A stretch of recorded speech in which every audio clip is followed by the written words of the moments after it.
Jorge, eu que agradeço. Eu acredito que para o ano que vem a gente tem que aumentar o tempo, né? A gente tinha discutido 10 minutos para a apresentação e não conseguimos fazer, mas dá mais tempo para esses estudos. Porque todos os estudos que a gente está recebendo estão se encaixando como uma luva, né? O Bruno viu e você também, no que a gente tem discutido aqui, são coisas nacionais. Parabenizar vocês, o Instituto Prevent Senior, e entregar para vocês o certificado. Já gostaria, a gente ia deixar para amanhã, mas o André Marques ele não pôde ficar. O André, que apresentou o uso de algoritmo de inteligência para extração de dados do DataSUS e apresentou os dados de câncer de pulmão, ele foi o grande vencedor do Prêmio Life desse ano. Mas agradecer muito vocês dois pela participação e espero que o ano que vem a gente possa contar com vocês de novo, com mais trabalhos e com quem estiver disposto a participar. E mais uma vez uma salva de palmas e parabéns pelo trabalho.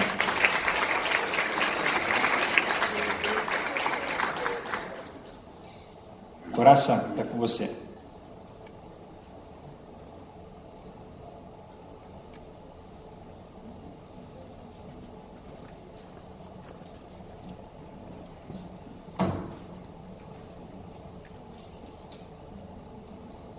Boa tarde a todos. Comissão aqui comissão bem mais tranquila do que dos palestrantes, é só de moderar mesmo, então eu vou trazer para vocês o pessoal para começar a falar um pouco mais, e a gente vai falar um módulo aqui que é uma coisa muito importante de câncer de pulmão, que é o manejo de metástases cerebrais. A gente sabe que nossos pacientes, se eles viverem substancialmente, a probabilidade de que eles tenham metástase cerebral é alta, e a gente tem que saber como tratar esses pacientes de forma adequada, para que a gente possa maximizar não só benefícios sobre vida, mas maximizar a qualidade de vida também. Pelo atraso, vamos começar primeiro, vamos já apresentar. A primeira aula que a gente vai ter vai ser do Dr. Marcos André, que é oncologista do Hospital Alemão Oswaldo Cruz, uma das pessoas mais bem vestidas. Oi? Tem que chamar a Sebastiana, né? Só completando, que é uma das pessoas mais bem vestidas que eu conheço. E eu queria convidar a mesa também, perdão por isso, o Dr. Sebastião Correia, que é presidente da Sociedade Brasileira de Radiocirurgia, e ele é radiooncologista do Hospital Sírio-Libanês, para a gente poder compor, moderar e responder eventuais perguntas. Desculpa ter te esquecido. Marcos, a gente vai falar agora de mutações ativadoras, pacientes com mutações ativadoras. Fique à vontade. Corraça começou cedo o bullying, mas vai ter troco, viu? Corraça é um grande amigo aí já dessa caminhada da oncologia, né? Bom, queria agradecer a todos pela presença, agradecer o gentil convite, Dr. Riad, Dr. Marcelo Cruz, sempre um prazer estar aqui. Muito obrigado. Bom, eu vou falar aqui rapidamente nos próximos 20 minutos sobre um tema que é de extrema importância, que é como que a gente maneja esses pacientes com câncer de pulmão e metástase cerebral. O Corraça lembrou bem, à medida que esses pacientes vão tendo um prognóstico diferente, a gente vai vendo uma maior apresentação, uma maior incidência desses casos de metástase cerebral. E no Brasil, a gente ainda não tem, infelizmente, dados muito seguros, mas nos Estados Unidos a gente tem uma estimativa em torno de 200 mil novos casos. Isso tem sido proporcionado também pela melhoria dos métodos diagnósticos, tem pego lesões cada vez menores e a gente consegue acompanhar essas lesões, os pacientes estão vivendo mais. Tem uma tríade aqui, um quarteto, na verdade, de tumores particularmente que tem que ficar muito atento: a metástase cerebral, pulmão, melanoma, rim e mama. Muitas vezes é o sintoma primeiro que se descobre o problema. Essa semana mesmo, um paciente em parceria com o Dr. Riad, ele estava almoçando com a mãe, teve uma convulsão durante o almoço na frente da própria mãe. Então, abriu já o quadro dessa forma, com metástase cerebral, um dissabor enorme para o paciente e para a família, né? E as lesões múltiplas, únicas, tudo isso tem algumas nuances que a gente vai ver. Os tratamentos são os clássicos: cirurgia, whole brain, radiocirurgia, e agora, mais recentemente, os TKIs e a imunoterapia estão chegando para bagunçar um pouquinho o entendimento disso tudo. E aqui a gente vê, o colega já tinha colocado essa imagem, mostrando aqui como o câncer de pulmão é um problema de saúde pública no Brasil, né? A gente vê aqui em homens brasileiros o segundo, na mulher o quarto. E o mecanismo de progressão cerebral, ele tem diversos fatores, mas um deles é a quebra da barreira hematoencefálica. Então, e penetração, ruptura da barreira e penetração cervicocentral. Essa é uma apresentação bem interessante da ESMO que vale a pena dar uma olhada. O que a gente vê, historicamente, esse é um gráfico que quem faz oncologia torácica está meio cansado de ver, mas até pouco tempo, até outro dia, né? A gente está falando aqui do trabalho da doutora Joan Schiller, de 2002, a sobrevida global mediana desses pacientes era de apenas 7,9 meses, né? Câncer de pulmão metastático, com vários esquemas de quimioterapia, aumentou um pouquinho aqui com a adição de Avastin. Mas, como o Corraça falou, esses pacientes estão vivendo cada vez mais e essas lesões estão sendo cada vez mais vistas. Então, pacientes com ALK, altíssima chance de desenvolvimento de meta cerebral no segmento de 1 ano, entre outras nuances, né? Então, até então, o que a gente tinha? Quimioterapia. Esse é um trabalho interessante, de 2018, da Oncotarget, trazendo aqui alguns dados de eficácia no central. Chama atenção aqui para o Pemetrexed, talvez seja porque tem uma penetração melhorzinha, digamos assim, no estenovo central. E isso tudo foi meio que chacoalhado com esses novos drivers, né? A descoberta lá em 2004, 2005 dos drivers e principalmente aqui o EGFR. De lá para cá tem sido uma cascata de descoberta de novos drivers, basicamente em adeno. O carcinoma epidermoide, infelizmente, não acompanhou esse ritmo, e a gente tem aqui pelo menos 8, 9 drivers aí em adeno, que podem ser pegos no bloco de parafina e mais recentemente na biópsia líquida. A gente tem algumas empresas aqui no Brasil e fora que apresentam esse teste de uma forma bastante eficiente, e vale a pena ficar muito atento a isso. E aí, qual que é a importância disso? A gente viu esse trabalho do Dr. Mark Rees no Mundial de Sydney, um grande consórcio americano, o Lung Cancer Mutation Consortium, com mais de 1.000 pacientes, foi onde a coisa estourou, né? Então, pacientes que tinham alguma mutação recebiam sua droga respectiva, eles tinham ganhos de sobrevida, como a gente pode ver aqui, em relação àqueles que tinham driver e não recebiam a droga e que não tinham driver nenhum. Isso tudo foi confirmado por um estudo francês, e a gente lá do Oswaldo Cruz mandou ano passado esse trabalho para o WSR de Chicago, sob a forma de pôster, trazendo exatamente a casuística do Oswaldo Cruz em Next Generation e detecção de mutações, fusões, translocações e por aí vai, alterações genômicas não pegas por métodos convencionais locais. E a gente pegou muito caso que tinha sido negativo por métodos locais e acabou descobrindo muitos ALKs, alguns EGFRs e por aí vai. Foi realmente bastante surpreendente. E qual que é a importância? A gente viu que tem impacto em sobrevida, saber se o paciente tem a mutação e ofereceu a medicação. Por quê? Isso impacta sistemicamente e, consequentemente, impacta também no manejo de meta cerebral. Essa é uma versão muito atualizada do NCCN, fevereiro de 2019. A gente já vê aqui uma gama de drogas disponíveis para EGFR, para ALK, para ROS, para BRAF recentemente e até o PDL1 também. A gente tem aqui drogas que têm ação estenovo central, eu vou mostrar para vocês. E na próxima apresentação vão ter dados específicos sobre isso. Então aqui a gente vê a Afatinib, Erlotinib, Dacobitinib com alguma ação, mas muito frustra. Basicamente, a Afatinib e o Osimertinib são os grandes representantes aí que podem ter alguma ação estenovo central, e a Lectinib agindo de uma forma bastante poderosa junto com o Brigatinib, e Lorlatinib está chegando muito forte também. Esses são os dados e o poder sistêmico de drogas anti-EGFR, aqui vários exemplos, né? E esse aqui é um trabalho também da Oncotarget, trazendo a porcentagem, drogas, mecanismo de ação e tipos de mutação e ação estenovo central.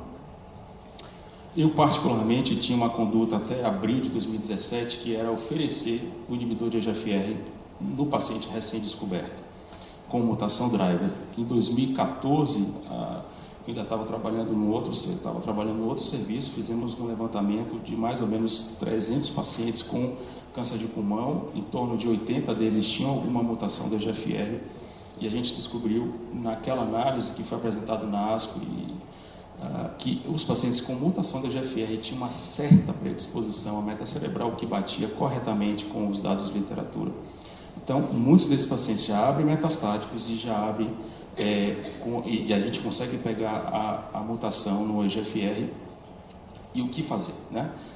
Meta cerebral na apresentação, mutação do EGFR é muito tentador, é muito sedutor dar uma droga, Por quê? Até então a gente via alguns relatos isolados de ação extranuclear central, de erlotinib, gefitinib, e aí veio esse trabalho retrospectivo, é verdade, mas um trabalho grande aqui da JCO, instituições importantes de peso americano, mostrando o seguinte: fazer radioterapia era melhor para o paciente e dar o inibidor de EGFR era detrimental. Aqui vocês observem a incidência cumulativa de eventos adversos claramente superior para os inibidores de EGFR.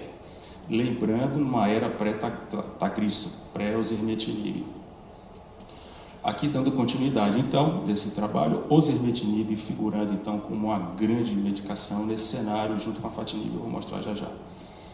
E os mecanismos de resistência aos inibidores de EGFR claramente documentados. Aqui o T90M, a gente pode pegar isso no tecido, a gente pode pegar isso em biópsias líquidas, como eu disse para vocês.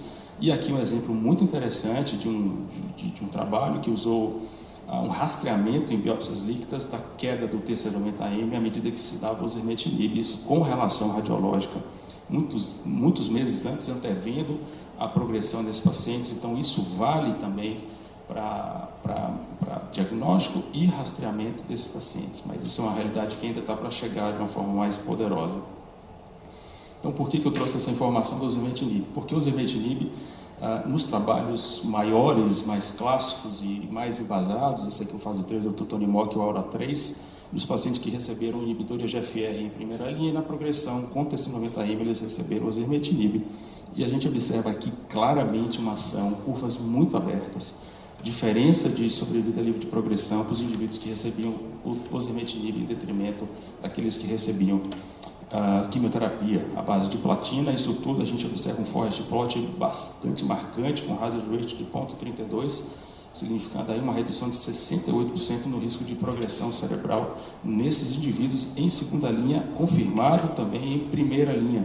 Em câncer de pulmão, a gente observa aqui indivíduos com meta cerebral, curvas muito abertas, 15 versus 9. Então, ratificando o poder dessa medicação na ação sistêmica e na ação central também. Isso tudo, aqui só mais alguns dados, né? Também do Forge Plot em primeira linha, mesma coisa, uma redução marcante aqui da casa dos 53%, 50 e poucos por cento. Então, mais uma vez, confirmando o poder dessa medicação, que só foi ratificado em vários outros estudos. Esse é um deles, do Dr. Goss, da Ana Oncology, do ano passado, mostrando a quantidade de pacientes com resposta em sistema nervoso central e com taxa de controle de doença de 92%. Então, isso é uma mudança de paradigma em relação àquele trabalho da JCO dos 600 americanos de abril de 2017. A gente não tem essa informação, a gente não sabe de uma forma categórica se o que aconteceu com a afatinib e gefitinib vai acontecer com o Tagrisso. A minha impressão é que não. A gente vê dados muito poderosos, 92% de controle de doença sem nada. Aqui a gente vê também outros dados, né? Aqui o dado do Aura 3, especificamente 70 versus 31, 11 versus 5 meses em sistema nervoso central. Dados muito interessantes também. Vou passar isso aqui. Então, o benefício ele existe, mas a gente observa também mecanismos de progressão, inclusive falhas no nervoso central por aquisição de novas mutações. E aqui tem esse trabalho da JAMA Oncology, do Dr. Jeff Oxner, extremamente interessante. Acho que vale a pena a leitura, mostrando todos os mecanismos de resistência descobertos em pacientes expostos a Tagrisso e pós-progressão sendo sequenciados. A gente observa aqui MET, amplificação do MET, a gente observa esse C797S, que é uma nova mutação, um novo mecanismo de resistência, e para o qual já existe um inibidor de EGFR de quarta geração em desenvolvimento, dentre várias outras formas de escape aqui, BRAF, FGFR e por aí vai. Esse é um inibidor de quarta geração em desenvolvimento. E aí, a gente está falando do osimertinib, e o afatinib é uma opção também. Eu acho que é uma opção interessante, apesar de ter sido relegado aí a um segundo plano por algum tempo, mas eu acho que vale a pena também trazer esse assunto, porque no LuxLang 3 e 6 fizeram uma análise específica, o Dr. Martin Schuller, alemão, trouxe essa informação aqui no JTO, trazendo que os pacientes que têm meta cerebral, em comparação no LuxLang 3 de platina com alinta e no LuxLang 6 platina com gemcitabina, esses pacientes tiveram um benefício claro em controle de doença cerebral, uma vez recebendo a afatinib em comparação com quimioterapia. Por favor, vocês conseguirem passar aqui para mim que travou. Não só a EGFR existe, mas a gente tem também outros drivers. Eu vou começar falando aqui rapidamente, eu não sei quanto tempo falta, 2 minutos, acho que é o suficiente. Ao que a gente tem dados muito poderosos de ação sistêmica, né? Aprovação recorde, os profiles estão aí para mostrar o poder dessa medicação. Exemplos da ação sinovocentral muito interessantes, muito rápidos, inclusive. Primeiro com crizotinib, o grande carro-chefe disso tudo. Depois vieram vários trabalhos e aí com outros inibidores de segunda e terceira geração. O primeiro deles que eu vou falar é o ALEX Trial, um hazard ratio de 0,16, ou seja, ao final de um ano, comparou-se quem usou crizotinib versus alectinib e se viu quem tinha desenvolvido meta cerebral. Quem usou crizotinib, 41%, quem usou alectinib, 9%. Então, essa é uma grande marca do alectinib. A sua eficácia sistêmica, a sua eficácia cerebral tem um perfil de toxicidade muito interessante, muito bom. E a gente vê aqui também o J-ALEX, população japonesa, a mesma coisa, um hazard ratio de 0,08. Poucas vezes a gente vê isso em oncologia. Não podemos nos esquecer do brigatinib, lá atrás, em 2014, uma dessas ascos aí da vida mundial, a gente sempre via dados aí de brigatinib, não tinha nem nome ainda, era AP26113, e já mostrava seu poder também, a ação sinovocentral, respostas muito interessantes, até que, recentemente, a gente viu os dados de brigatinib fase 3 sendo apresentados na plenária do Mundial de Câncer de Pulmão do ano passado. Só que as coisas não param por aí. Então, crizo, alectinib, selitinib tem alguma ação também, e agora, mais recentemente, o lorlatinib, poderosíssimo. Estou esperando ansiosamente os resultados dessa medicação.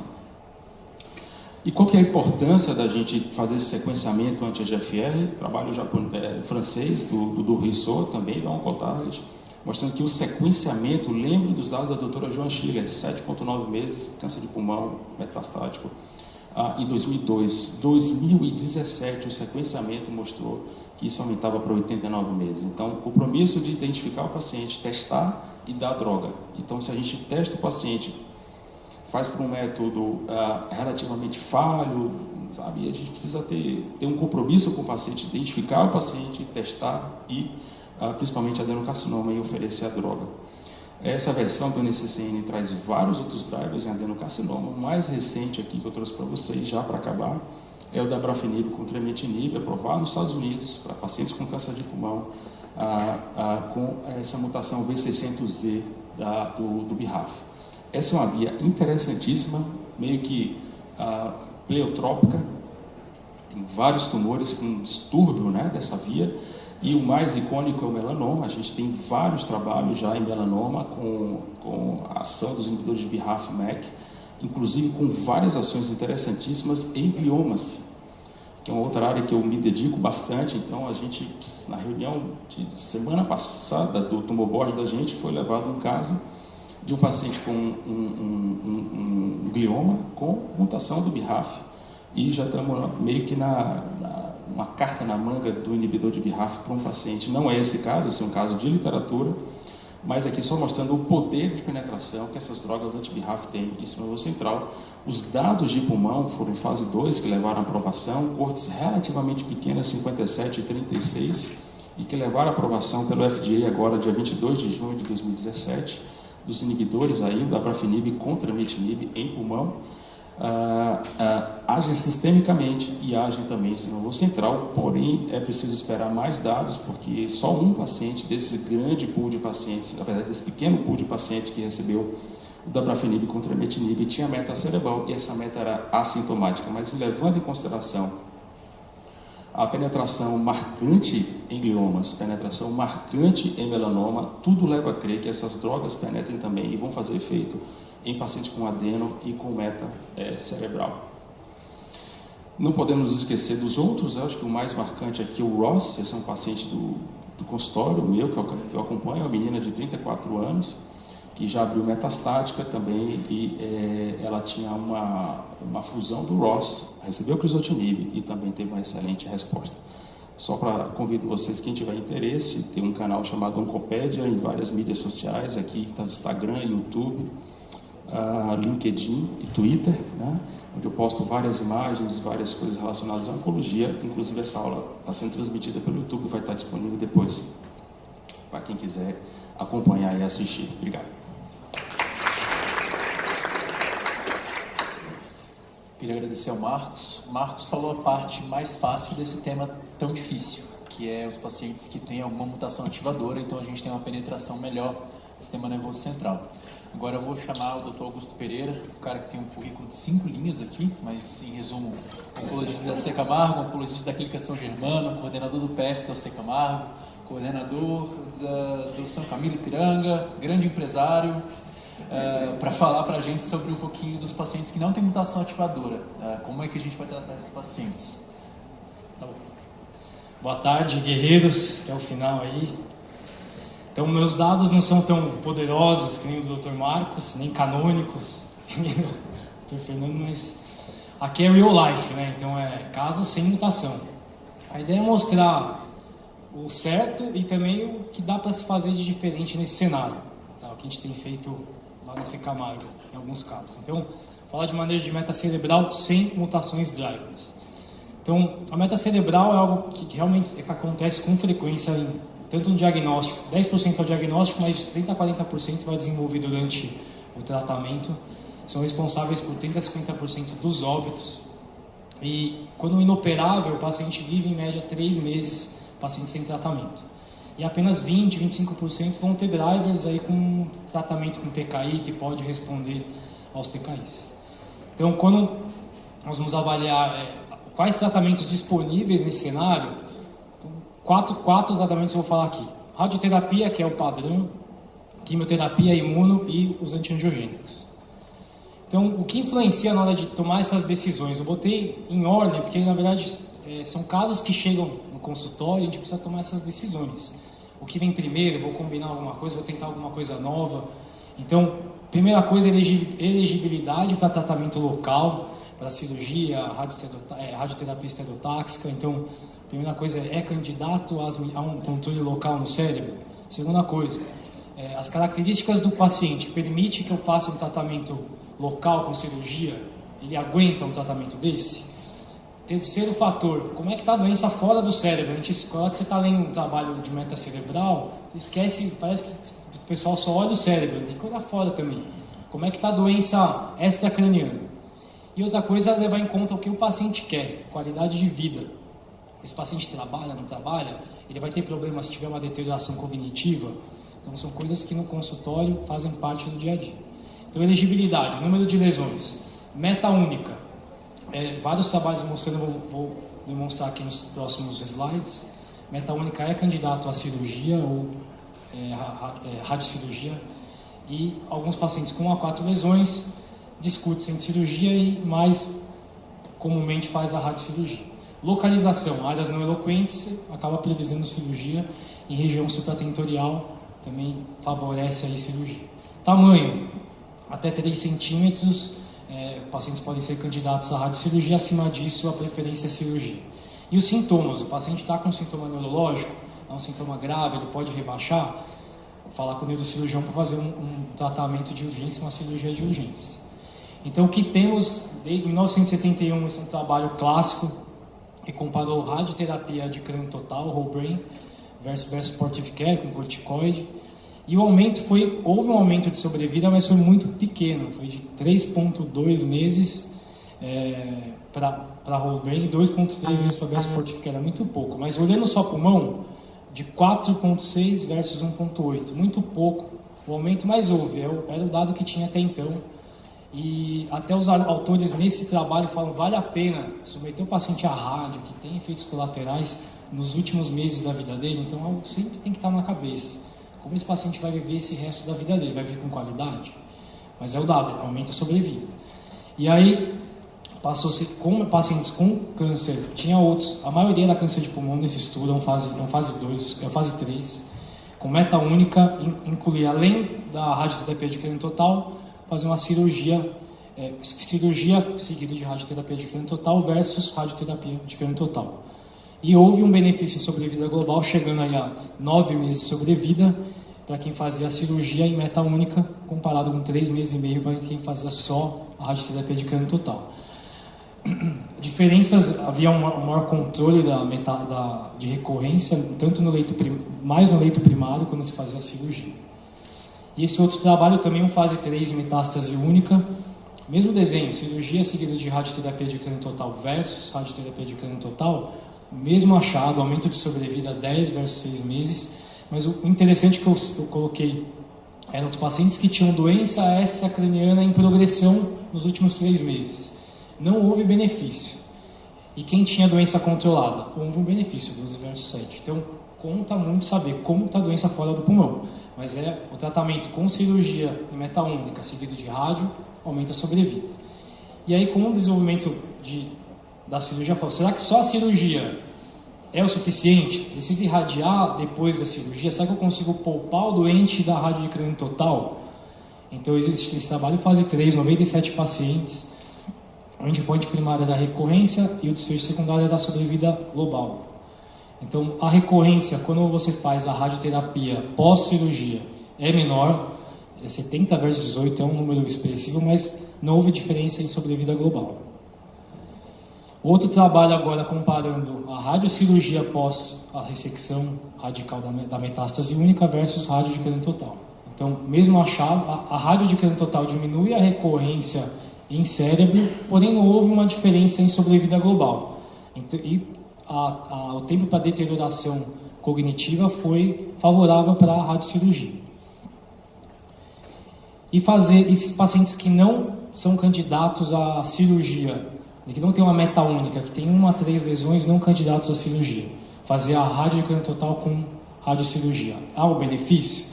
Há um benefício também quando você olha em meta única. Existe um benefício em sobrevida global, porém, quando junta todo o grupo, você não encontra esse benefício. Então, rádio versus best supportive care, lá no passado tem benefício. Quando você inclui uma cirurgia seguida de rádio de crânio total, aumenta a sobrevida versus só a rádio de crânio total. Quando você opera, precisa irradiar, você diminui a recorrência local, não tem um aumento de sobrevida, mas você fazer uma radiocirurgia no leito cirúrgico, não tem o problema de deterioração e você evita a recorrência local no leito cirúrgico sem comprometer a sobrevida global. Agora vamos falar dos outros fatores. Então, paciente ruim, ECOG ruim, performance ruim, comorbidades, que não vai ser candidato a uma cirurgia. Existe o benefício de fazer a rádio nessa população? Dá para eu fazer só um best supportive care? Então, esse trabalho Quartz, em fase 3, importante, tinha 500 pacientes. Pegar um paciente com metástase nervoso central, com qualquer KPS, qualquer índice de performance, só câncer de pulmão, não candidato à cirurgia e nem radiocirurgia, e comparou. Vale a pena fazer rádio de crânio total ou só um best supportive care? O que eles encontraram é que não houve diferença em sobrevida global e não houve diferença também em qualidade de vida. Então, pacientes com baixa performance, é questionável também fazer a rádio de crânio total nesses pacientes. Qual é a crítica desse trabalho? Os pacientes eram muito ruins. Então, será que eles morreram antes por doença extracraniana e não deu para enxergar o benefício da rádio de crânio total? Mas, realmente, esses pacientes chegam no consultório. O paciente está muito deteriorado, tem meta cerebral, dá para você não fazer a rádio, dá para fazer só o best supportive care. A gente olha que não tem um grupo que se beneficiou, todas as características prognósticas cruzam a linha.